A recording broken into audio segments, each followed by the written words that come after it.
जाएंगे राम भज ले।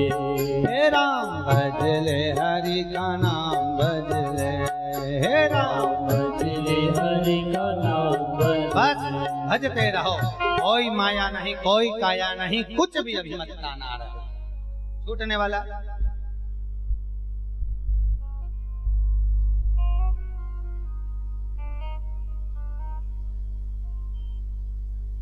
चले जाना है। जितना बच्चा है परमात्मा को लगा दो। बचपन खेल में खोया, जवानी नींद भर सोया, बुढ़ापा देख कर रोया, सिराने मौत हंसती,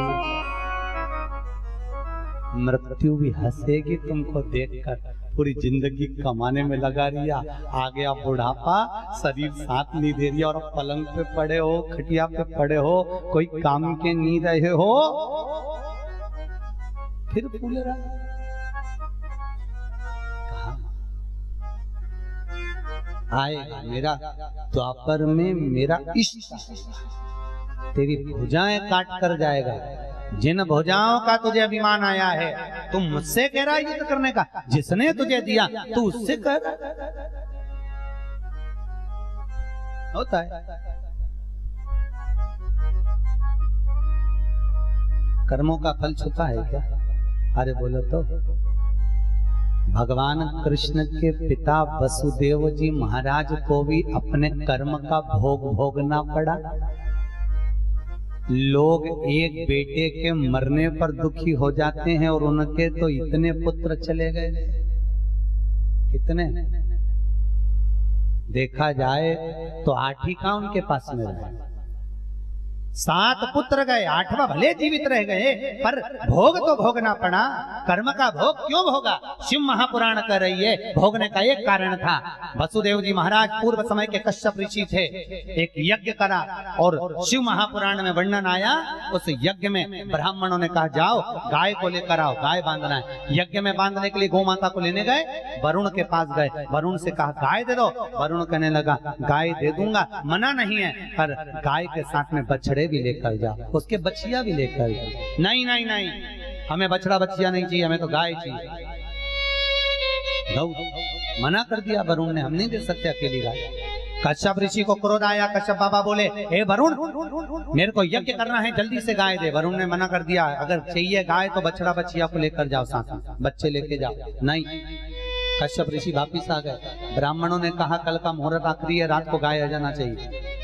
कश्यप ऋषि रात को गए, वरुण देव की गौशाला में से गाय को लेकर आ गए। रात्रि को बछड़े रंभाने लगे, बछड़े रोने लगे, बच्चियां रोने लगी। आवाज गई वरुण ऋषि के, वरुण देव के पास में। वरुण जी दौड़ कर गए, गाय नहीं है। वरुण जी रोते रोते कश्यप ऋषि के पास में गए, मेरी गायों के बछड़े रो रहे हैं, एक कश्यप ऋषि तुम ये गाय दे दो। कश्यप बाबा ने कहा गाय तो नहीं दूंगा। बहुत विनती करी वरुण देव ने कि बछड़े रख लो गाय के। नहीं, बछड़े भी नहीं रखूंगा, गाय दूं नहीं, बछड़े रखूं नहीं। क्रोध आ गया वरुण देव को और वरुण देव ने कहा कश्यप ऋषि तुम ऋषि हो गए अपने यहाँ के, मैं तुम्हें श्राप देता हूँ, जैसे मेरे बछड़े अपनी माँ के लिए रो रहे हैं, कश्यप ऋषि तुम पृथ्वी पर वसुदेव बनकर जन्मोगे और तुम्हें भी अपनी औलाद के लिए रोना पड़ेगा। तुझे भी रोना। शिव पुराण कहती है कश्यप ऋषि वसुदेव बने और उनको भी अपनी औलाद के लिए। हमारा निवेदन है तुम्हें भगवान से नहीं डरना, मत डरो, बिल्कुल मत डरो, पर निवेदन है अपने कर्मों से जरूर डरना। भगवान से मत डरो। हम किसी के बाप की नहीं सुने, मत सुनो। भगवान से नहीं डरते, नहीं मत डरो। पूजन पाठ नहीं करते, मत करो, पर अपने कर्मों से तो डरो कि कर्म कैसा कर रहे हो। कर्म का भोग परमात्मा को भी भोगना पड़ता है। तो इंसान क्या चीज है, मनुष्य क्या है? भोग तो परमात्मा भी भोगा है कर्मों का, तो मनुष्य क्या? इसलिए फिर निवेदन है, बड़ी मुश्किल से 84 लाख योनियां काटी है, तब जाकर ये मनुष्य देह मिली है। बड़ी मुश्किल से मिली है साहब। हाथ जोड़ जोड़ के दे गए, 84 लाख योनियों में नाली के कीड़े बने, झिंगुर बने, जलचर थलचर माथे का जूं सब बनकर निकले हो, और 84 लाख योनियां काटने के बाद में मनुष्य देह मिला है, और उस देह को व्यर्थ मत जाने दो। हाथ जोड़कर निवेदन है, विनती है कि मौका मिले तो शिव पुराण सुन लो, मौका मिले शंकर की आराधना कर लो, मौका मिले भगवान अगर धन दे तो इस धन का सदुपयोग कराकर ऐसा भाव रखो कि एक बार मैं भी शिव पुराण कराऊं, मैं भी शिव पुराण का यजमान बनूं, मैं भी शंकर पार्वती बनकर शिव पुराण की कथा का आनंद लूं। भगवान से प्रार्थना करो कि मनुष्य देह दिया, तूने धन दिया, सब कुछ दिया, आया हुआ काम कुछ नहीं रुका, तो हे शिव एक शिव पुराण में भी अपने जीवन का आनंद लेने के लिए करो, एक शिव पुराण का स्मरण में भी।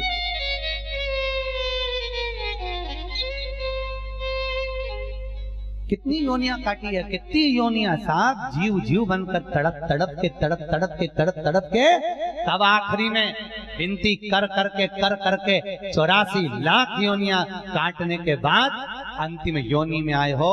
3.5 करोड़ रोम छिद्र मनुष्य के शरीर में होते हैं। कितने? जम के बोलो। 3.5 करोड़ रोम छिद्र हैं मनुष्य के शरीर में, और ये काय के लिए है कि जितने शरीर में रोम छिद्र हैं ये साबुन से साफ नहीं होते, ये रोम छिद्र शैम्पू लगाने से साफ नहीं होते। 3.5 करोड़ रोम छिद्र को साफ करना है तो भगवान का भजन करना पड़ेगा 3.5 करोड़ बार, तब जाकर ये शरीर साफ हो पाता है। क्या साफ करा? इसलिए कहते हैं कथा में बैठो। कथा में क्यों? एक साथ जब इतने लोग भजन गाते हैं, आपस में भजन निकलता है, टकराता है, टुकड़े होते हैं तो शरीर के 3.5 करोड़ रोम अपने आप धुल जाते हैं। सत्संग शिला पर जाइए निक से रंग पार। इस शिला पर जब सत्संग शिला में पहुंचोगे, इसलिए कहा गुरु धोबी शिष्य कपड़ा साबुन सिरजनहार, और सत्संग शिला पर धोइए निक से रंग अपार।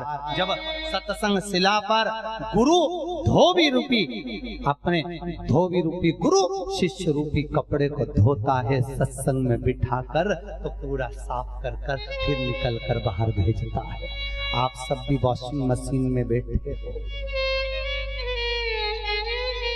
कायम? अरे बोलो तो।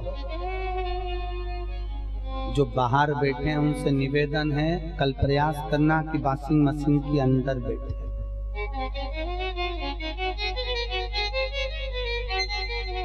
थोड़ी जगह कम है हॉल में,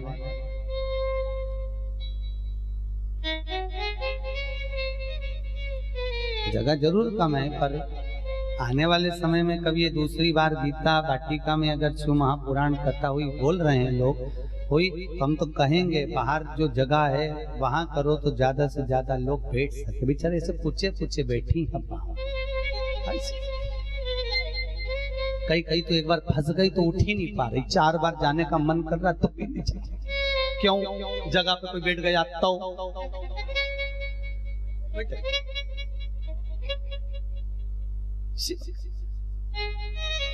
वॉशिंग मशीन में धुल रहे हो। देखिए वॉशिंग मशीन, उसमें कपड़ा गोल गोल घूमता है क्या? गोल नहीं घूमता, आधा इधर जाता आधा इधर जाता। अपना मन भी थोड़ी देर सत्संग में जाता, फिर थोड़ी देर घर पहुंच जाता, फिर जाता फिर पहुंच जाता, फिर जाता फिर पहुंच जाता। अंत में क्या होता? घर वाला जो मन है वो ठहर कर रह जाता, और जो सत्संग वाला मन है वो अटैक कर जाता, और कपड़ा साफ हो जाता। कपड़ा साफ निर्मल। वो तो बाहर की धूल बेकार है, वापस गंदे हो जाते। चप्पल पहनी की वापस सीवर वाला महाराज तो सब गड़बड़ के, आपको घर तो देखना पड़ेगा, महाराज तो अपनी अपनी लगाए। कपड़ा फिर गंदा होगा, फिर सुबह 9:30 बजे आओ। कोई पूछे कहाँ जा रही? वॉशिंग मशीन में धुलने।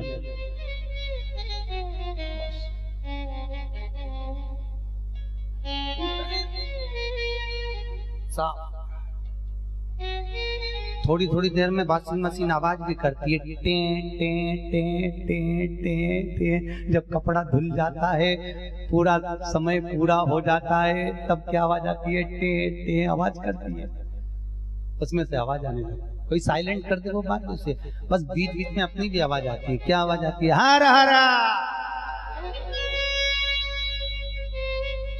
कपड़ा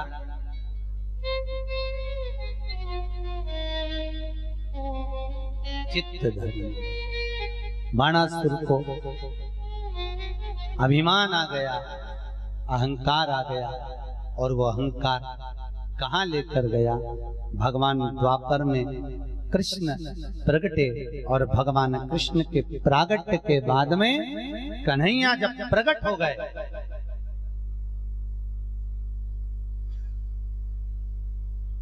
पौत्र अनिरुद्ध बाणासुर की कन्या उषा ने स्वप्न में देख लिया, चित्रलेखा से चित्र बनवाया।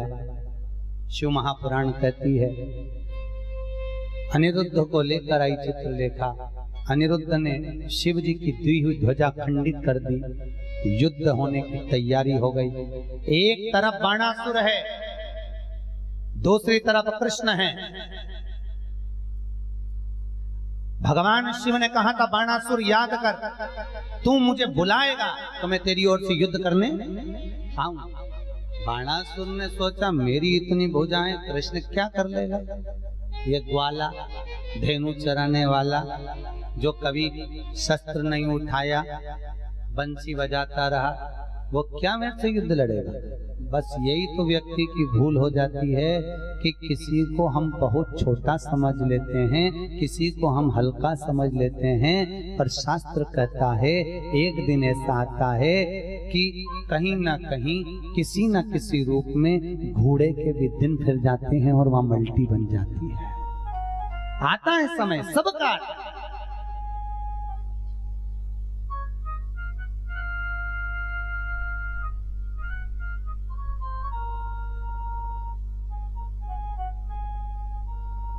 समय कब आ गया, कब बदल गया, किसको मालूम है? किसको मालूम है? समय चाय बेचते बेचते पीएम बन गए।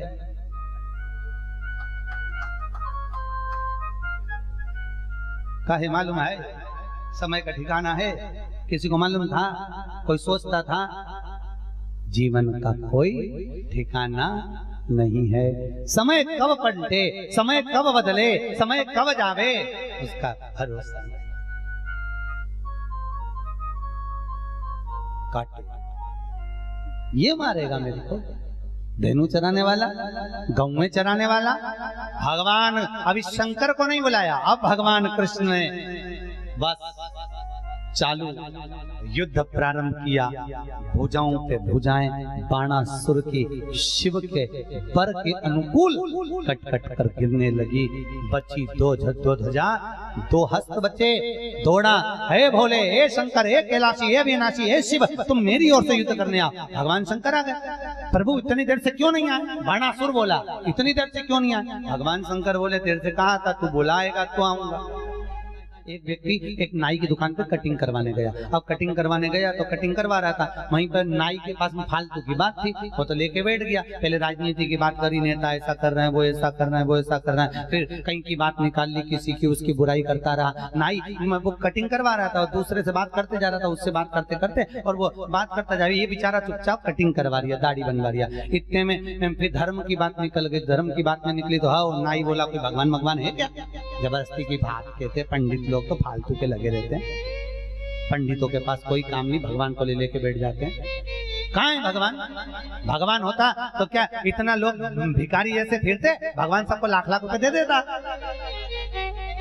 इतना कोई कष्ट भोगते लोग, इतने बीमार रहते हैं, उनका कष्ट दूर कर देता भगवान आके। इतने लोग भिखारी नहीं रहते, इतने लोगों का नुकसान नहीं होता। भगवान होता तो आता ना, भगवान तो है ही नहीं। उसने दाढ़ी कटिंग करवाई, चुप रहा बेचारा, बाहर जाके खड़ा हो गया। बाहर जाके खड़ा हुआ, आधे घंटे बाद वहां से बाबा निकला, उसके बाल बड़े, दाढ़ी बड़ी, गरीब बड़ा आदमी। उसने जिसने दाढ़ी कटिंग करवाई थी वो नाई के पास गया, भैया वो बेचारा उसकी दाढ़ी कटिंग बना दो, देखो बेचारे के बाल बढ़ रहे हैं, उसकी दाढ़ी बढ़ रही है। नाई बोला तो क्या मैं उसके घर जाके बनाऊं? अरे मेरी दुकान में आएगा, बैठेगा तो दाढ़ी कटिंग कर दूंगा, नहीं तो क्या मैं उसके घर जा जाके बनाता फिरूंगा क्या? अब बोला वो दाढ़ी कटिंग बनवाने वाला। जैसे तू बोल रहा है कि वो मेरे पास आएगा तो दाढ़ी कटिंग करूंगा, नहीं तो क्या घर जाके काटता फिरूंगा। उसी तरह मेरा परमात्मा है, वो भी कहता है तू मेरे पास आएगा तो तेरे संकट काटूंगा। तू सोचे घर पे बैठा रहे और संकट कट जाए, वो कभी नहीं हो सकता। अब बोला कब? नाई ने पांव पकड़ लिए, दादा तू कटिंग करवा के आया है, नहाया और मुझे गुरु मंत्र दे दे। नाई पांव पकड़ लिया, मेरी दुकान में आएगा तो मैं कटिंग बनाऊंगा, मेरी दुकान में आएगा तो मैं दाढ़ी बनाऊंगा। भगवान भी कहता है तू मेरे मंदिर आएगा, तू शिव महापुराण में जाएगा, तू सत्संग में जाएगा, गुरु की शरणागति में जाएगा तो संकट कटेगा। घर में बैठे बैठे सोचे कि माल आ जाए तो कहीं से नहीं झड़ेगा। कर्म करना पड़ेगा तब फल नहीं। तुम तो घर में बैठे रहो और विचार करो, आजा आजा 1 लाख आजा, 2 लाख आजा, आ रहा तो दुकान पे मत जाओ। कर्म कर, फल अवश्य। तूने बुलाया ही नहीं तो मैं आऊं कैसे? बाणासुर कहने लगे भगवान आपने हजारों हाथ दिए थे मेरे को, आपको आना चाहिए। भगवान बोले तुझसे कहा था बुलाएगा तो आऊंगा, शरण में आएगा तो आऊंगा। वैसे भी आदान प्रदान का जमाना है। भगवान कृष्ण ने रुक्मणी जी के पास में जब पत्र गया, रुक्मणी जी ने पत्र भेजा था ना कृष्ण को, तो ब्राह्मण के हाथ भेजा तो क्या करा? भगवान ने क्या कहा था ब्राह्मण से? हे ब्राह्मण देव, रुक्मणी जी से जाकर कह दो, क्या कह दो कि रुक्मणी तू श्रृंगार करके, आगे तो बोलो, गोरा जी के मंदिर चली जा, मैं तुझे लेने आ जाऊंगा। भगवान कृष्ण रुक्मणी से कहे, ब्राह्मण रुक्मणी से जाकर कहो, भागवत जी में लिखा है कि रुक्मणी तो श्रृंगार करके जगदम्बा के मंदिर पहुंच, मैं तुझे लेने आऊंगा। शिव महापुराण वही कह रही है, तुम एक बार भगवान के मंदिर जाओ, तुम एक बार शिव महापुराण तक पहुंच जाओ, फिर मेरे शंकर की मर्जी है वो तुम्हारे दरवाजे पर पहुंच जाए। तेरे मंदिर में आना मेरा काम है, मेरी बिगड़ी बनाना पहले आना किसको पड़ेगा? और देखो वैसे भी आदान प्रदान का जमाना है, तुम किसी के यहाँ जाओगे तो कोई तुम्हारे यहाँ, अरे बोलो तो आएगा। अब जैसे तुम्हारी बहन के घर शादी, मौसी की है शादी, और तुम्हारी बहन के घर शादी और तुमने अपनी बहू को भेज दिया। अब बहन के घर शादी में बहन जाती है तो थोड़ा काम कर लेती है, फैलारा उठा लेती है, और बहन के घर शादी में बहू जाएगी तो फैलारा उठाएगी क्या? बहुत बढ़िया डेंटिंग पेंटिंग करके कुर्सी पे बैठ जाएगी। उसको क्या करना, मौसी सास की आई है, उसको क्या मतलब? बहन के घर शादी में बहन जाती, थोड़ा काम कर लेती, फैलारा उठा लेती, बहू नहीं करेगी। अब तुमने अपनी बहन के घर की शादी में बहू को भेजा, अब तुम्हारे यहाँ कोई फंक्शन होगा तो तुम्हारी बहन क्या करेगी? खुद आएगी? नहीं, किसको भेजेगी? बहू को। अब बहू आती तो बैठी रहती, बहन आती तो काम करती। यही आदान प्रदान का जमाना। तुम कथा में गए हो तो एक ना एक दिन मेरा महाकाल तुम्हारे दरवाजे पर आएगा, ये पक्का है। और तुमने अपने रिश्तेदारों को भेज दिया कि तू चली जा, मैं बाद में चली जाऊंगी, तो भगवान भी कह देगा जैसे तूने रिश्तेदार भेजे थे अंतिम समय में मैं भी भेज दूंगा, यमराज से कह दूंगा तू चले जा। जैसे तेरे रिश्तेदार वैसे मेरे रिश्तेदार। पसंतर इतना है, सास आती, बहन आती, काम करती, मैं आता तो नंदी पर लेकर जाता, गोदी में ले जाता, और वो आएगा तो रिश्तेदार वही मुछंदर कालिया, वही ब्लैक स्कॉर्पियो,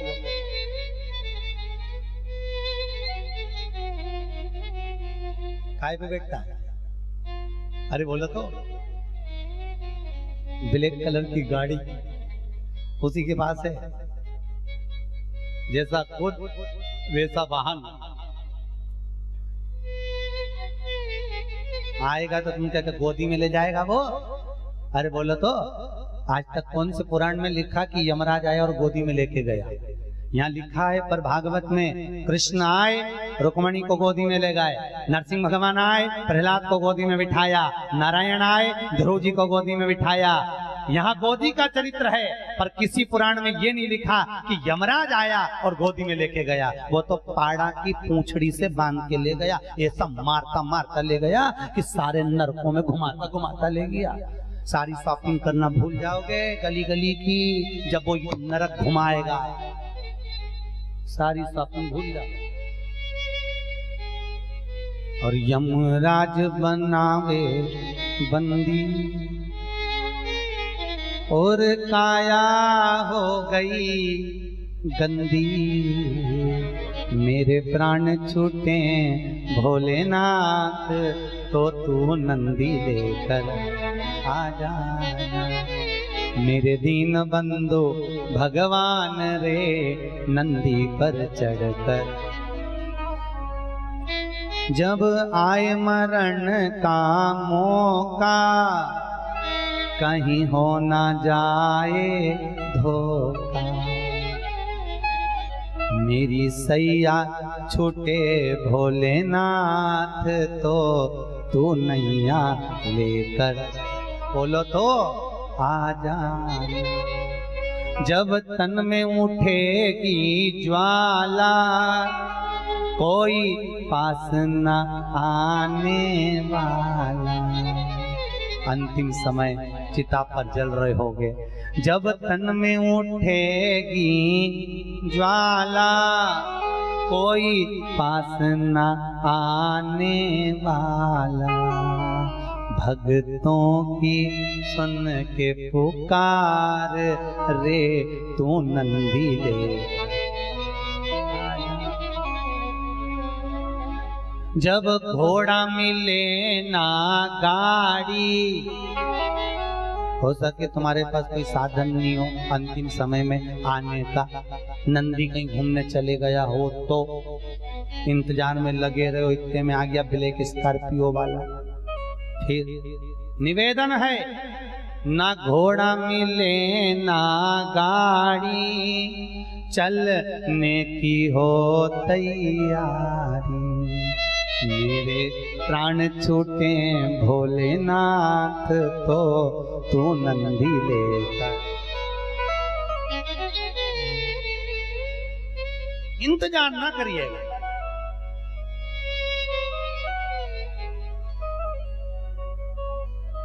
तो तुम भी काय को डरो। एक वो गीत चला था ना पहले, मैं ससुराल नहीं जाऊं ने डोली धर दो बाहर, बाहर हो कि कहार हो, हाँ बोल दो, मैं ससुराल नहीं जाऊंगी डोली रख दो कहारो। पहला संदेशा हमारे ससुर जी का आया डोकरा के साथ नहीं जाऊं। अगला संदेशा हमारे जेठ जी का आया ना मुछंदर के साथ नहीं जाऊं। फिर आखिरी संदेशा आप बोलो मेरे पिया जी का आया नंगे पैर। तुम भी याद रखना, यमराज आए तो जाना मत कि आखिरी में लड़ लेना, भले पलंग पे पड़ी पड़ी लड़ लेना। अगर यमराज दिख जाए तो कहते तेरे साथ तो नहीं जाऊं कालिया, चल निकल। चित्रगुप्त के चल नहीं जाऊंगी, किसके साथ जाएगी? मैंने शिव महापुराण की कथा सुनी है, उसको भेजो। किसको? अरे बोलो तो वो आएगा तो जाऊंगी, नहीं तो अड़ जाना। जैसे तुम अपने पति से अड़ लो, मेरे को तो मंगलसूत्र बना के दो, ऐसी अड़ जाना, नहीं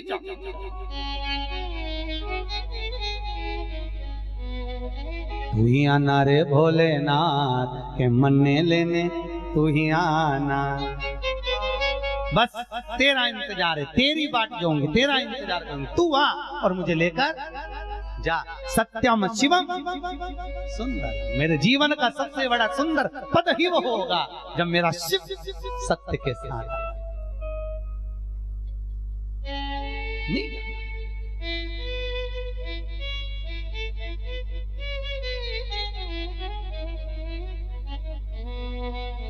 अब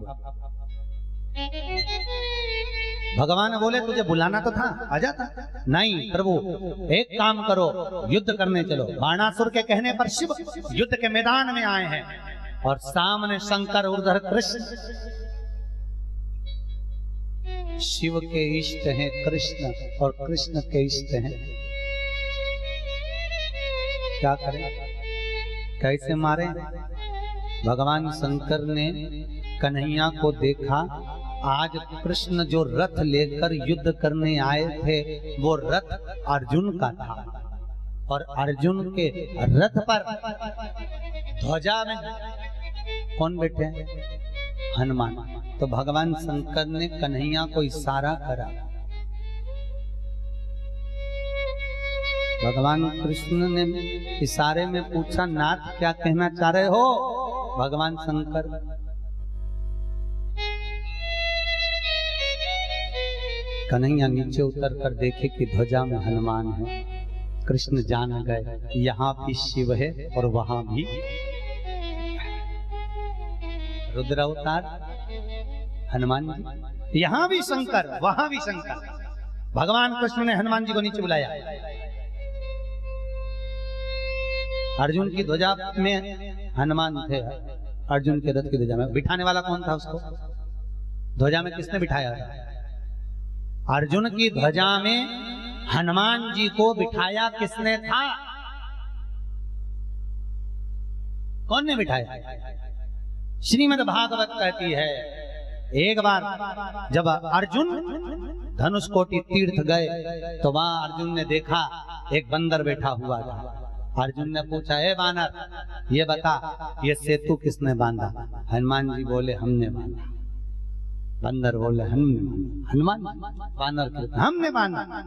अच्छा, ये वो सेतु है जिसपे चलकर राम जी पार उतरे थे। हम जैसे बानरों ने सेतु तैयार कर दिया था और भगवान को पार उतार दिया। इतने में अर्जुन बोला, ऐसा सेतु तो मैं बाणों का बांध देता या भगवान खुद बांध लेते, पार उतर जाते, तुम जैसे बंदरों का सानिध्य थोड़ी ना पाते।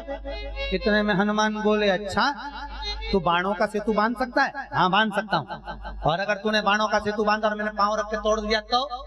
अर्जुन बोला, अगर मैंने सेतु बांधा और तूने तोड़ दिया तो मैं चिता बनाकर जल के भस्म हो जाऊंगा, और अगर सेतु नहीं टूटा तो? हनुमान कहने लगे मैं भस्म हो जाऊंगा। अब दोनों में शर्त लग गई। अर्जुन ने सेतु बांधा बाण का लंका तक, जो सेतु बांधा, और हनुमान जी ने जो पांव रखा सेतु टूट गया। टूटा तो अर्जुन ने चिता बनाई लकड़ी की, उसमें बैठ गए, आगी लगाने वाले थे। इतनी देर में पीछे से कृष्ण आ गए और कन्हैया आकर बोले, हे अर्जुन क्या कर रहा है? अर्जुन कहने लगे, प्रभु हम दोनों में शर्त लगी थी, मैं सेतु बनाऊंगा, अगर हनुमान के पांव से टूट गया तो मैं जलकर राख होऊंगा, और अगर नहीं टूटा तो हनुमान जल के राख होगा। भगवान कृष्ण ने मन में सोचा, दोनों ही मेरे भगत है, अब भगत जाए कौन को अच्छा लगेगा। भगवान बोले, एक बात बताओ, तुम दोनों ने शर्त रखी तो बीच में कोई निर्णायक रखा, निर्णय देने वाला कि कोई था ही नहीं। भगवान कहने लगा, मैं आ गया, अब वापिस बनाओ, वापिस बनाओ, बनाओ वापिस। अब जो अर्जुन ने सेतु बांधा और हनुमान जी ने पांव रखा तो टूटा ही नहीं। अब हनुमान जी चिता बनाने लगे जलने के लिए। तो भगवान कृष्ण बोले, काहे को जल रहे हो हनुमान, क्या हो गया? अरे तो मैं हार गया तो मेरी शर्त थी कि जलूंगा। नहीं नहीं, जलने की जरूरत नहीं है, तुम दोनों तो मेरे इष्ट हो, तुम दोनों मेरे आनंदित हो, तुम दोनों मेरे हाथ हो। एक काम करो हनुमान, जब दोनों मिल जाओगे, एक हो जाओगे तो जगत का उद्धार होगा। एक काम करो हनुमान, तुम अर्जुन के रथ की ध्वजा में आकर बैठ जाओ, तुम अर्जुन के रथ की ध्वजा में बैठो।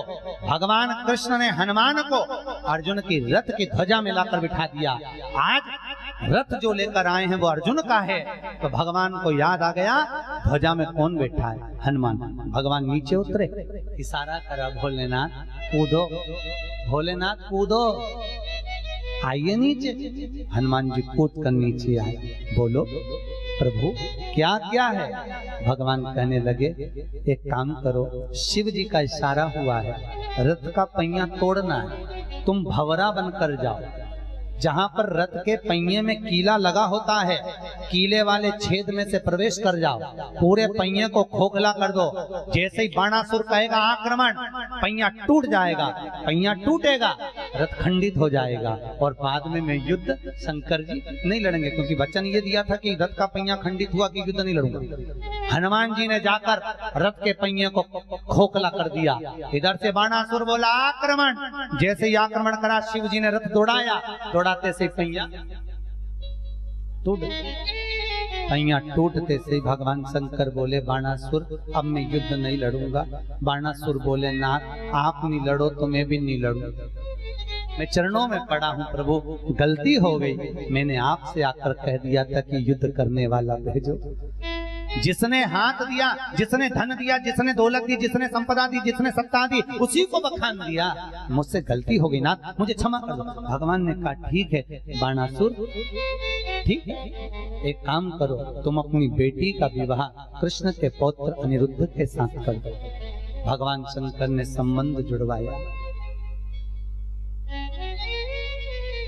कृष्ण शिव से मिलने के लिए आए, मेरे भगवान कृष्ण शंकर से मिलने के लिए आए, और बाबा भोलेनाथ जी भगवान शिव कृष्ण से मिले।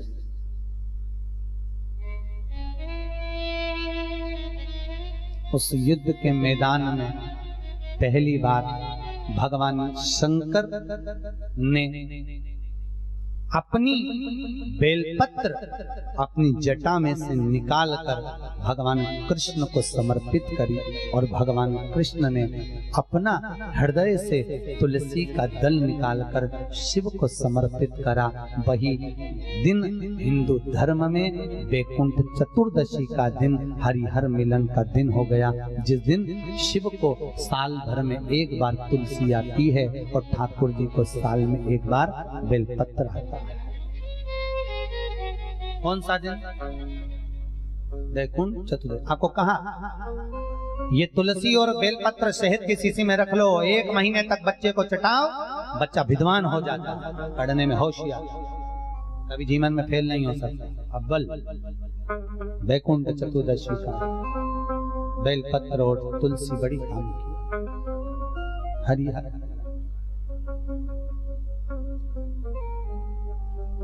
भगवान कृष्ण निवेदन, भोले मेरी नैया को उस पार लगा देना, भोले मेरी नैया को दोनों हाथों से उस पार लगा देना, अब तक तो निभाया है, अब तक तो हे ओ घड़ी आगे भी निभा देना,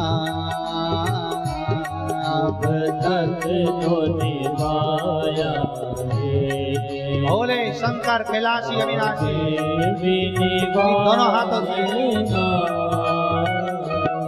भोले मेरी नैया को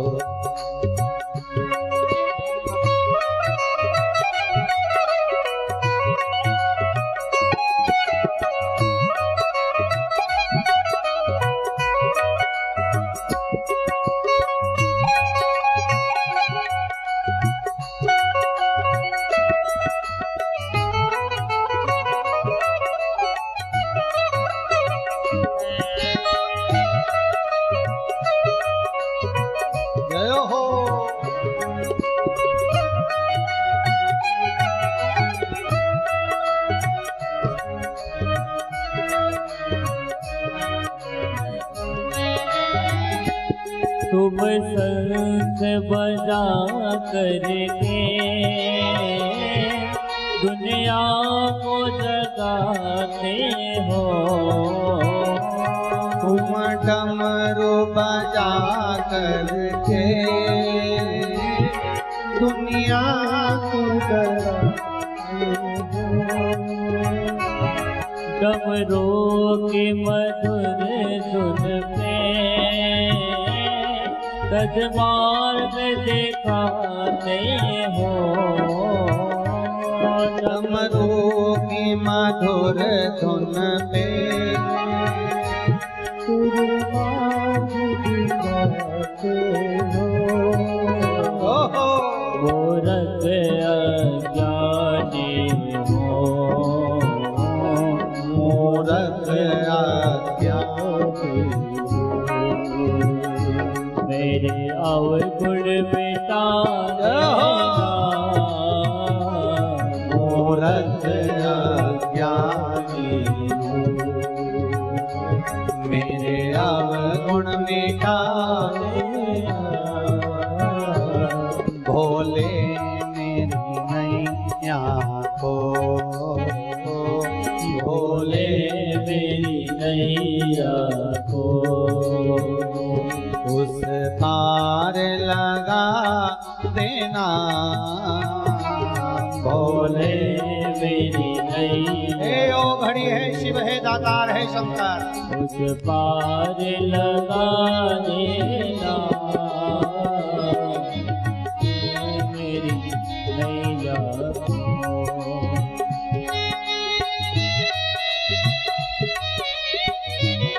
जय बोले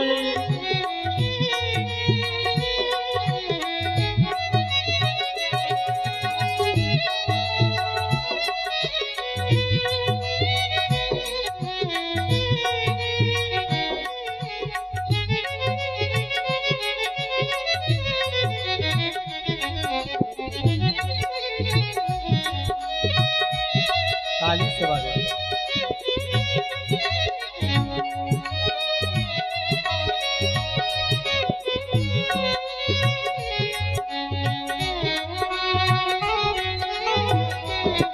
मेरे शंकर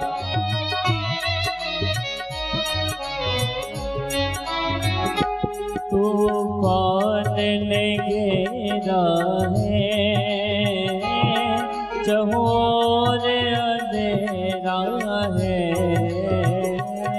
तूफान ने घेरा है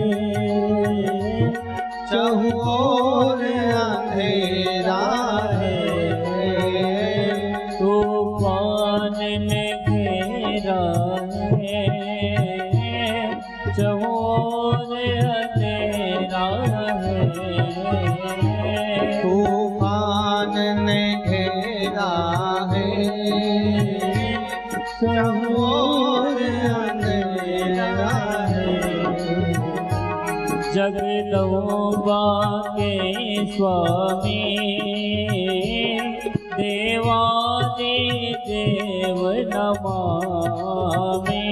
जगदम्बा के स्वामी देवादि देव अटकी है भंवर मेरी अटकी है भंवर नैया उसे पार लगा देना अटकी है भंवर नैया उसे पार लगा देना भोले मेरी नैया हो भोले मेरी नैया को उस पार लगा देना भोले मेरी नैया को उस पार लगा देना अब तक तो निभाया है अब तक तो निभाया है आगे भी निभा देना अब तक तो निभाया है आगे भी निभा लेना बोले मेरी नैया को भोले मेरी नैया को हर हर महादेव। भगवान शिव औगड़ी दातार ने अपनी बेलपत्र उतार कर कृष्ण को समर्पित कर इसको दिया कृष्ण और भगवान कृष्ण ने क्या दिया तुलसी का दल प्रदान।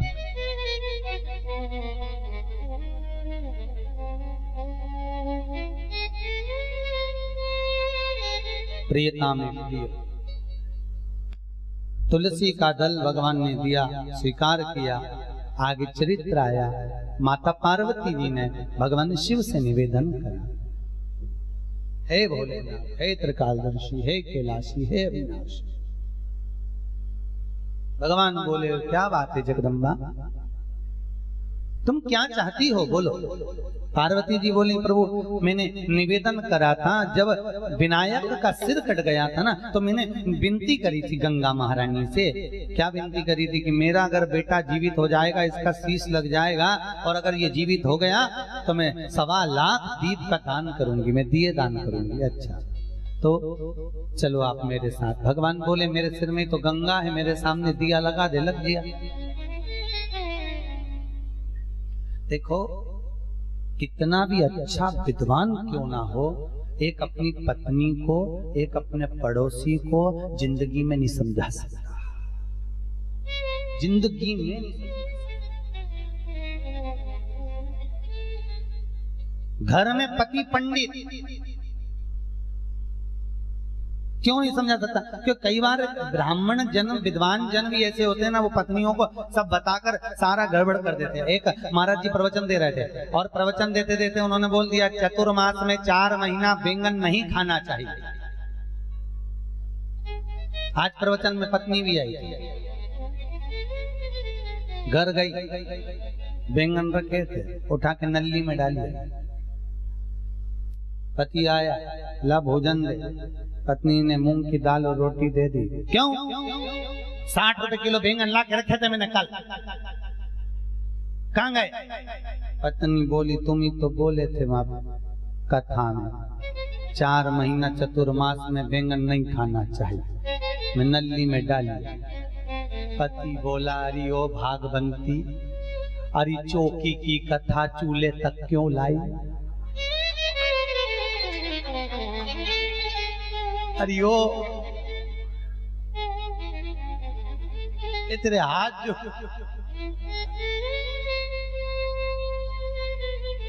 इसीलिए शिव पुराण कहती है संत ब्राह्मण गुरुजन जितना कहें पहले खुद उस पे अमल करें तो कथा का रस तत्व आता है। कहना सरल है साहब, करना कहने को कुछ भी कहना।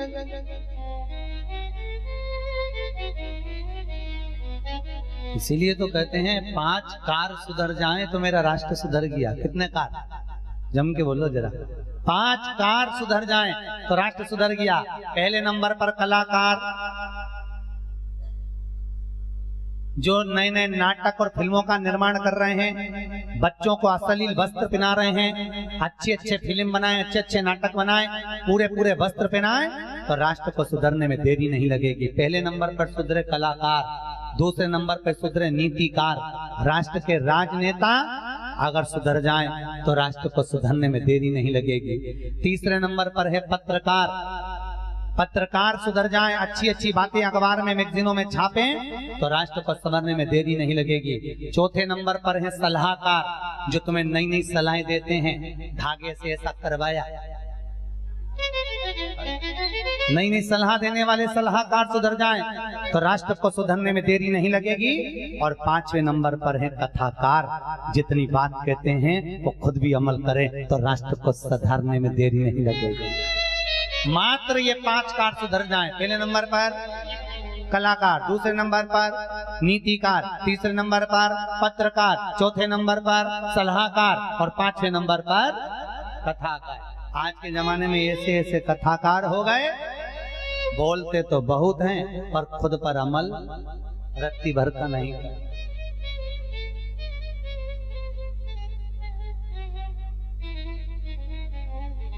सही तो कहा, व्हाट्सएप पर मैसेज चल रहा था, कहना और करना दोनों में जमीन और आसमान का अंतर है। कह दिया बहुत,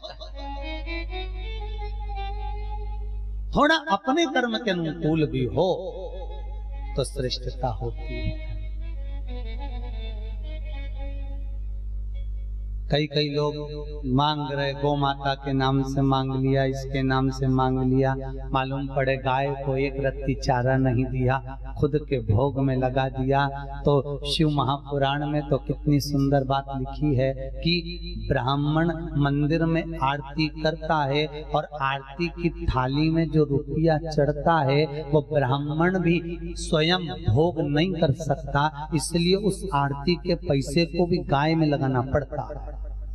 ब्राह्मण भी नहीं भोग सकता वो आरती का धन। पर लिए जाओ, आज के जमाने में तो लोग खाए जाओ, जो मिल जाए सब हजम, फिर बाद में बचाओ मल धन की याद कहे ना सरल है साहब, करना बहुत कठिन है। सेवा क्रम में उनसे तो भले अपन सब, आप सब जो कम से कम कथा में लगे हो, कोई ढोंग, कोई प्रपंच, कोई फालतू के चल छिद्र नहीं, भजन करो, कीर्तन करो, नाम जपो, जाओ नहीं तो आज के जमाने में गुरु फिरे बाजार में, गुरु इतने हो गए, गुरु फिरे बाजार में, हमसे दीक्षा लियो, नरक पड़ो चाहे स्वर्ग जाओ, लिफाफा हमी को दो। गुरु को तुम्हारे नरक और स्वर्ग से कोई मतलब नहीं है। आज के गुरु को मतलब है केवल धन। तो निवेदन है, ऐसे गुरु के चक्कर में ना पड़िए जो केवल धन का मीत हो। तुम्हारी काया, तुम्हारा धन और तुम्हारी माया का मीत हो। धन संपदा से मतलब नहीं, गुरु ऐसा होना चाहिए। फिर वही बात आ गई, गुरु धोबी शिष्य कपड़ा, साबुन सिरजनहार, सतसंग शिला पर धोइए निकसे रंग। गुरु समता का व्यर्थ में ना पड़े। माता पार्वती कह रही है शिव जी से, भोलेनाथ मैं यहाँ पर दिया नहीं लगाऊंगी तो मैं तो जाऊंगी गंगा जी के तट पे। भगवान बोले गंगा मेरे सिर में। अच्छा विद्वान की पत्नी को नहीं समझा सकता, गंगा सिर में नहीं मानी।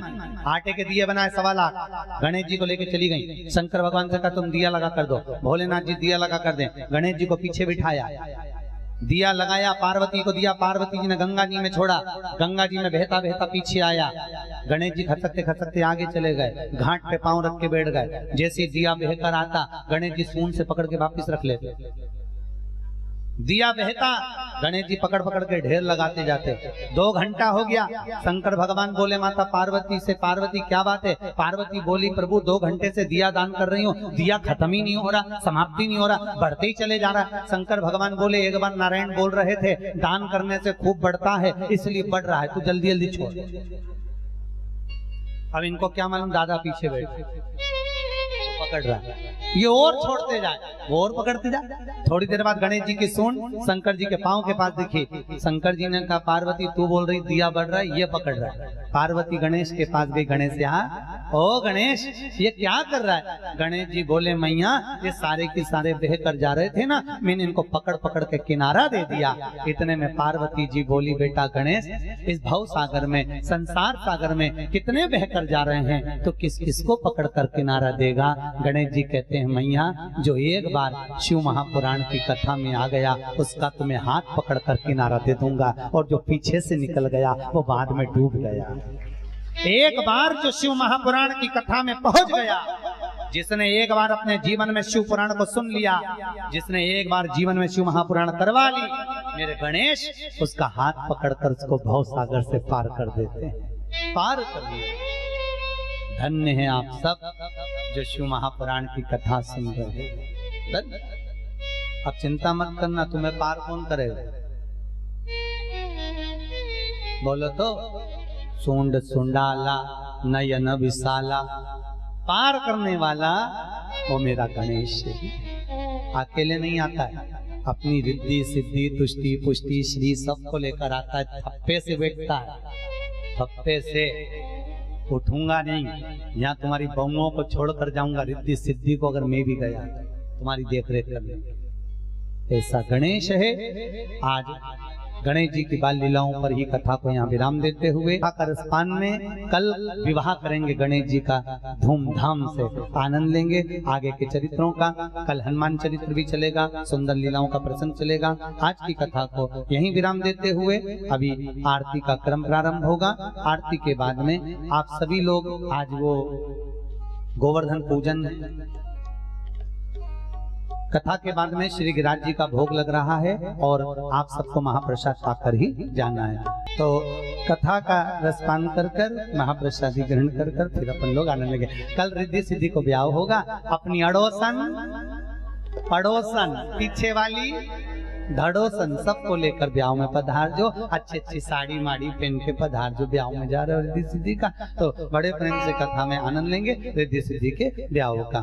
अभी आरती की थाली के दीप प्रज्वलन करें।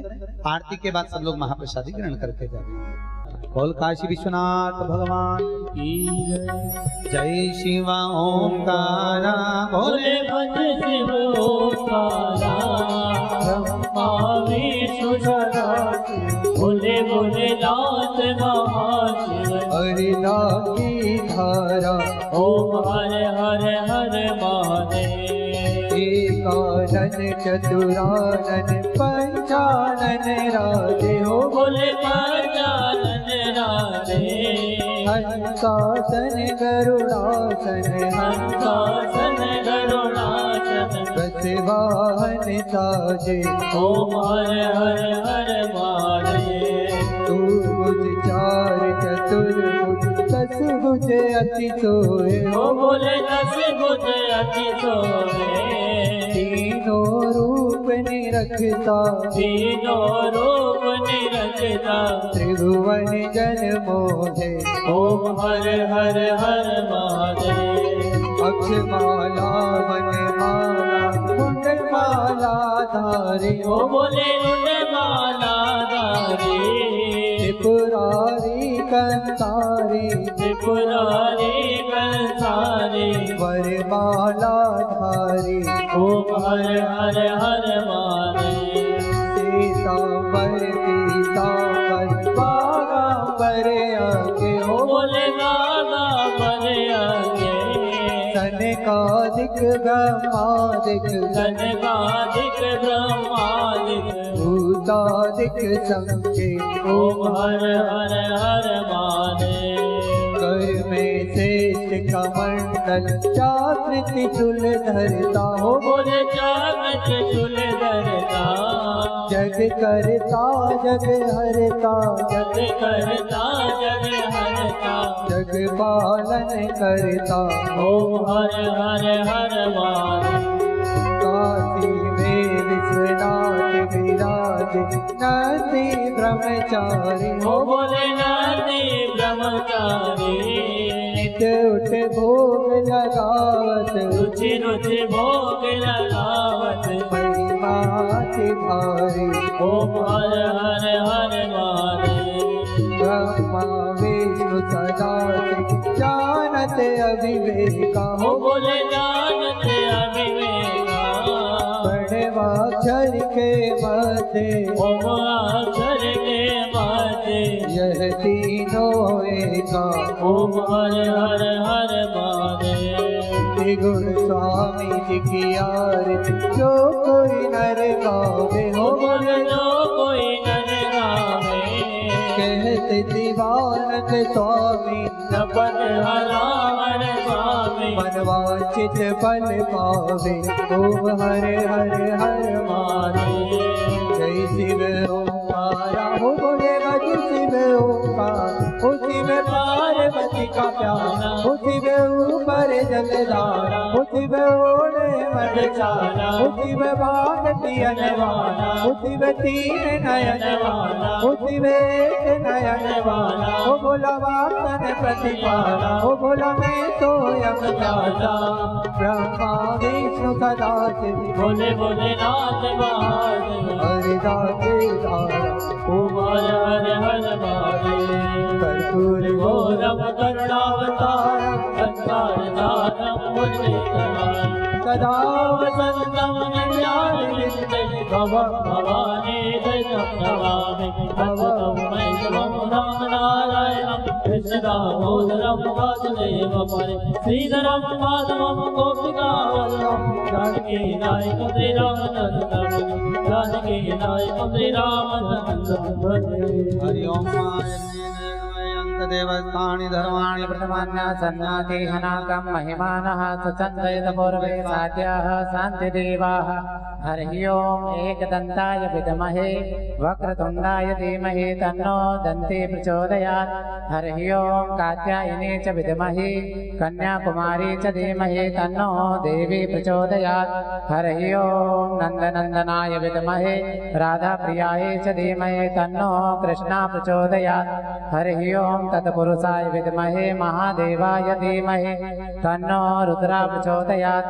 नाना सुगंध पुष्पाणि यथा कालो भवानि च पुष्पांजलि मया दत्ता ग्रहाणां परमेश्वरः संगाय सपरिवाराय सायुधाय सततकाय एतत्कर प्रधान देवताभ्यो नमो नमः श्री शाम सदाशिवाय नमः मंत्र पुष्पांजलि समर्पयामि। काशी विश्वनाथ भगवान की हर हर महादेव हर हर महादेव हर हर।